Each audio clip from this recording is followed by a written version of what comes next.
Hello बच्चों, स्वागत है आपका आपके अपने YouTube चैनल नवोदय ट्रिक्स गुरुजी पर। आज हम पढ़ने वाले हैं नवोदय एंट्रेंस एग्जाम 2023 की प्रिपरेशन के लिए, जो आपको विजय सर अरिहंत बुक और अग्रवाल एग्जाम कार्ड की बुक का फुल सॉल्यूशन करवा रहे हैं। उसी के हिंदी के चैप्टर नंबर 2 अपठित गद्यांश। इसमें हमें एक गद्यांश दिया रहता है जिसे हमें ध्यान पूर्वक पढ़ना होता है और उसी गद्यांश में से हमें प्रश्नों के उत्तर ढूंढकर करना होता है। तो आइए हम देखते हैं अपना गद्यांश। सबसे पहले हम इसे ध्यान पूर्वक पढ़ेंगे, उसके बाद हम इनके प्रश्नों के उत्तर देंगे। तो सबसे पहले ये जान लेते हैं कि अपठित गद्यांश का मतलब क्या होता है। तो अपठित गद्यांश का मतलब होता है जिसे पहले पढ़ा ना गया हो। क्या होता है? जिसे पहले पढ़ा ना गया हो।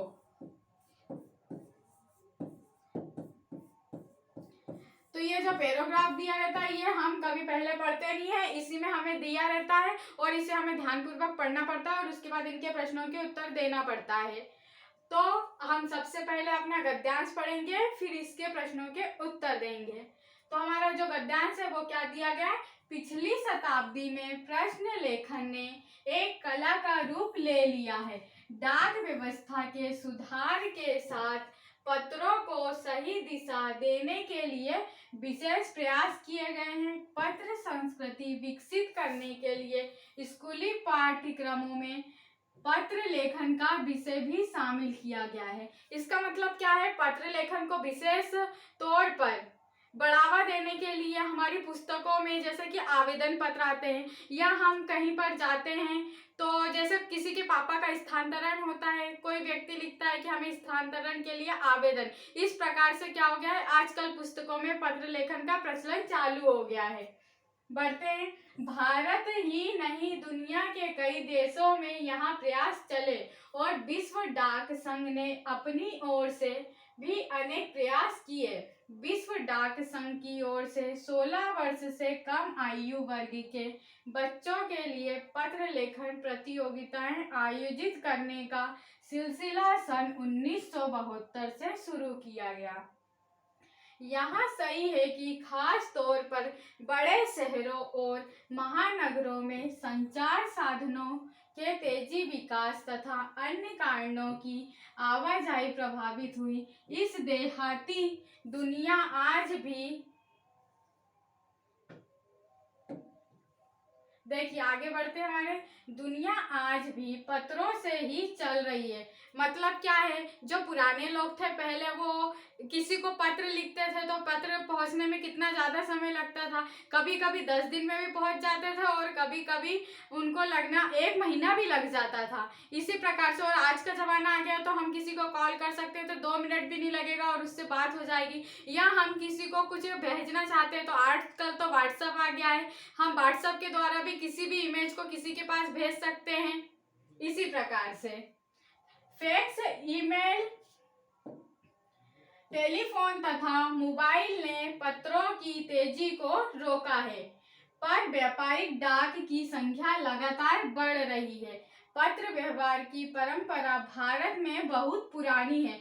मतलब जो पत्र व्यवहार, जो पत्र लेखन है ये इतिहास से चला आ रहा है। जैसे राजा महाराजा रहते थे तो वो एक राज्य से दूसरे राज्य को अपना पत्र लिखते थे, उस प्रकार उन राजाओं को पता चलता था कि उसने हमें क्या लिखकर भेजा है। इसी प्रकार से आजकल की जो दुनिया हो गई है वो मोबाइल की हो गई है या टेलीफोन की हो गई है और कोई भी काम तेजी से होने लगा है। यही हमें इस पैराग्राफ में बताया गया है कि इस पर असली विकास आजादी के बाद ही हुआ।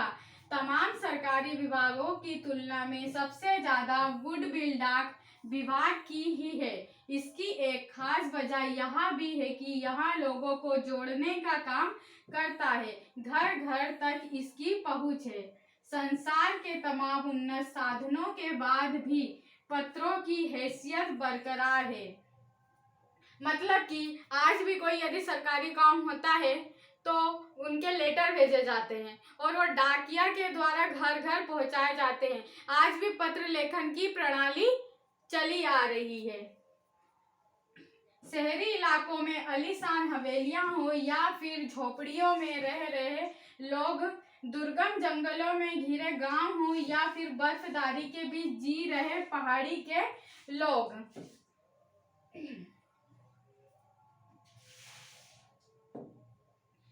समुद्र तट पर रह रहे मछुआरे हो या फिर रेगिस्तान में मंडारियों रह रहे लोग, आज भी पत्रों का ही सबसे अधिक बेसब्री से इंतजार होता है। मतलब यदि कोई भी पत्र आता है तो डाकिया उसे अपने अपने घर दूसरे के घर पहुंचाता ही है।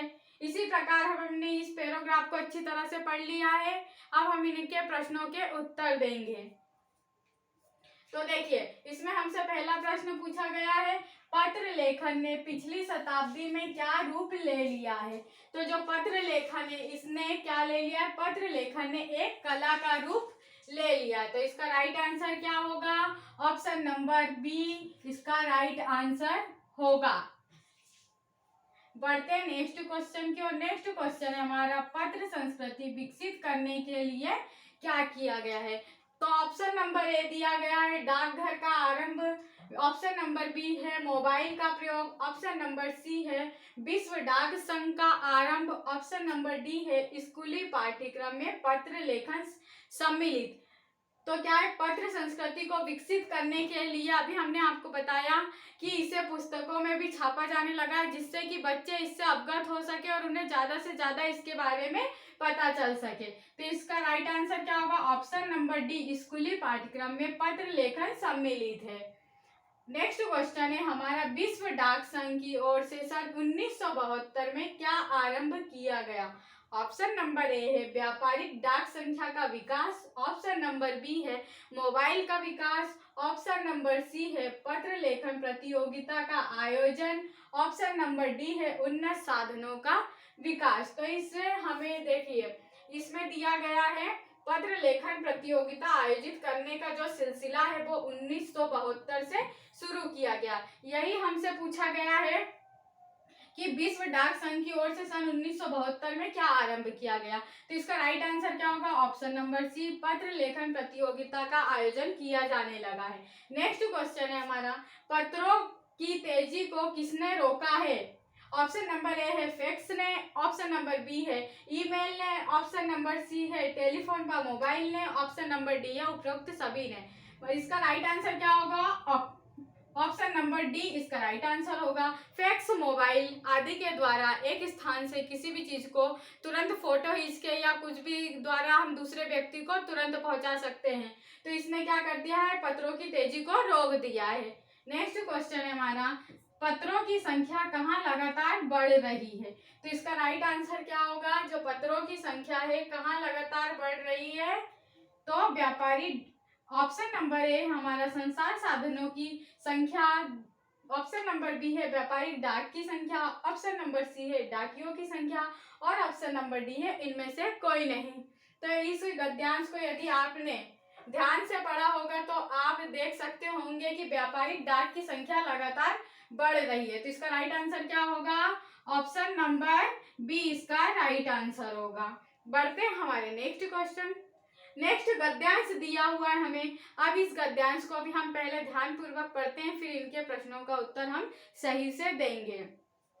देखिए, गद्यांश में क्या लिखा गया है, संतुलित आहार लेने से मात्र हम एनीमिया से बच रह सकते हैं। यह कहना काफी हद तक सही है। मतलब कि यदि आप संतुलित भोजन लेते हैं तो हम इसके द्वारा एनीमिया जो रोग होता है उससे बच सकते हैं। नहीं तो यदि हम दूषित भोजन करते हैं तो हम एनीमिया के शिकार हो सकते हैं। किंतु हमारे देश में सबसे बड़ा कारण पौष्टिक आहार की कमी है। मतलब जो हमारा भारत देश है इसमें सबसे ज्यादा कमी काय की है, पौष्टिक आहार की है। इसके अलावा इस रोग का एक और बड़ा कारण है पेट के कीड़ों का हो जाना।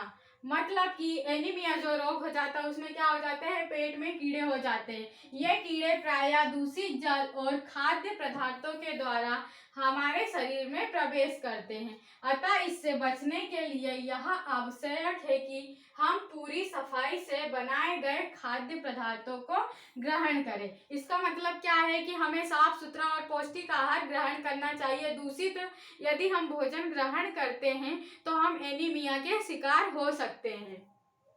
भोजन करने से पूर्व अच्छी तरह से हाथ धो लें और साफ पानी ही पिए। और हाँ, एक किस्म के कीड़े भी हैं जिनके अंडे जमीन की ऊपरी सतह में पाए जाते हैं। इन अंडों से उत्पन्न हुए लार्वे त्वचा के रास्ते शरीर में प्रवेश कर आंतों में अपना घर बना लेते हैं। इनसे बचने का सहज उपाय है कि शौच के लिए हम शौचालय का ही प्रयोग करें और इधर उधर नंगे पैर ना घूमें। मतलब कि जब आप भोजन करने बैठे तो हमें साफ सुथरे हाथ धोकर ही खाना ग्रहण करना चाहिए।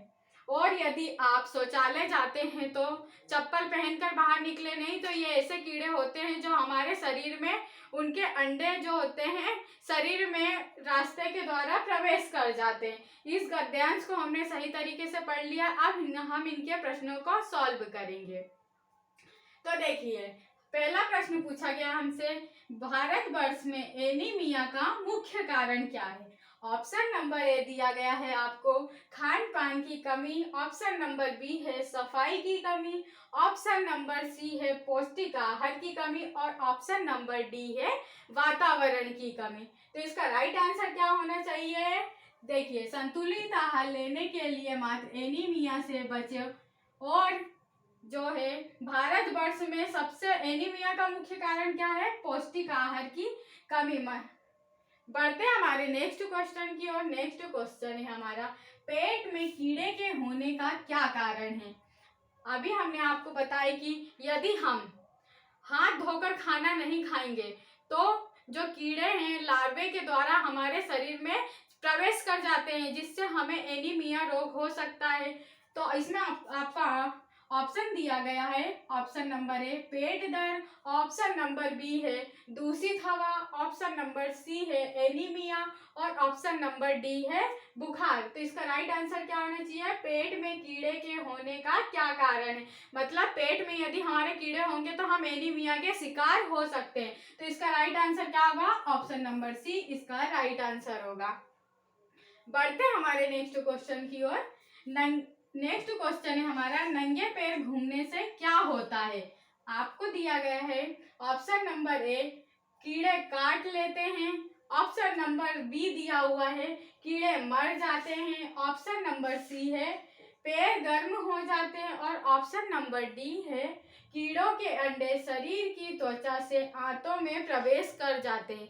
तो इसका राइट आंसर क्या होना चाहिए, ऑप्शन नंबर डी इसका राइट आंसर होना चाहिए। मतलब कि जो कीड़े होते हैं उनके अंडे हमारे शरीर की त्वचा से आंतों में प्रवेश कर जाते हैं, जिससे हम एनीमिया के शिकार हो सकते हैं।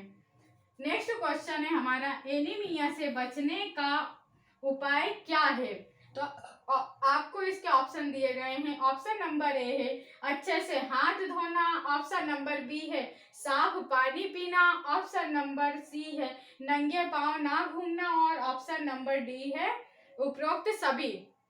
तो इसका राइट आंसर क्या होना चाहिए, एनीमिया से बचने के लिए सबसे पहले हमें पौष्टिक आहार लेना चाहिए, नहीं तो हम एनीमिया के शिकार हो सकते हैं। और भोजन करने से पहले आपको हाथ धोना चाहिए, ये भी सही है।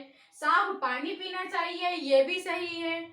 और नंगे पैर ना घूमना चाहिए, मतलब कि यदि आप शौचालय जाते हैं तो हमें चप्पल का उपयोग करना चाहिए, नंगे पैर नहीं घूमना चाहिए। तो इसका राइट आंसर क्या होना चाहिए, ऑप्शन नंबर डी उपरोक्त सभी। मतलब ये सभी का हम यदि उपाय करें तो हम एनीमिया से बच सकते हैं। तो इसका राइट आंसर होगा ऑप्शन नंबर डी, ये इसका राइट आंसर है।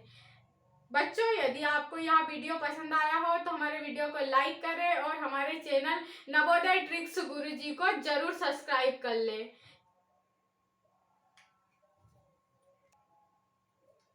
ताकि आपका भी नवोदय एंट्रेंस एग्जाम 2023 में सिलेक्शन हो सके।